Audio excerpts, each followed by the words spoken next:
এই চাচার যে ক্রিকেট সম্বন্ধে এত জ্ঞান, এই নিয়ে আমি কিন্তু একটা ভিডিও তুলে ধরেছিলাম। সেখানে প্রচুর ভারতীয়রা কিভাবে এই চাচাকে সাপোর্ট করেছে, কমেন্টের পুরো ঝড় উঠেছে, দেখেছেন তো। আমি এখান থেকে দুটো চারটে কমেন্ট আপনাদের পড়ে শোনাচ্ছি। তো প্রথম কমেন্ট করেছে শিবারাম, লিখেছে লাভ ইউ আঙ্কেল। বুঝতে পারছেন তো আপনাকে কতটা ভালোবাসে। তারপর রিঙ্কুনাথ, ধন্যবাদ কাকা, লাভ ইউ সো মাচ। ভারতের লোক কিন্তু আপনাকে প্রচুর পরিমাণে ভালোবাসে। তারপর বিশ্বজিৎ দাস, এনার নামটা জানা যাবে? বলছি চাচা, আপনার নামটা অবশ্যই ভিডিওয় একটু জানিয়ে দেবেন, সবাই আপনার নামটা জানার জন্য মেসেজ করছে।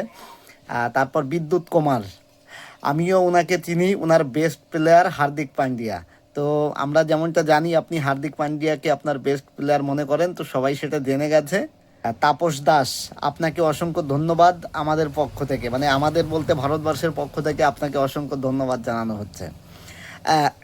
স্বপন কাঞ্জিলাল, বাংলাদেশের প্রত্যেকটা মানুষ এনাকে দেখে শেখা উচিত কিভাবে মানুষকে ভালোবাসতে হয়, এটা তো বাস্তব কথা বলেছেন। পর লিখেছে শুভম চ্যাটার্জি, কাকা শুধু ইন্ডিয়া ক্রিকেট টিমকেই নয়, কাকা আমাদের ইন্ডিয়ার মানুষকেও ভালোবাসে। একদম ঠিকই বলেছেন, আপনি যেমন আমাদেরকে ভালোবাসেন, আমাদের ভারতবর্ষের প্রত্যেকটা মানুষ কিন্তু একইভাবে আপনাকেও ভালোবাসেন।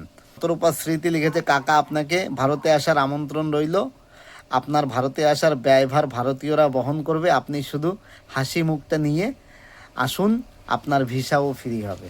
মানে ভাবুন তাহলে আপনাকে কতটা ভালোবাসে। যাই হোক, চাচাকে অসংখ্য অসংখ্য ধন্যবাদ। আপনি যেখানেই থাকুন ভালো থাকুন, সুস্থ থাকুন।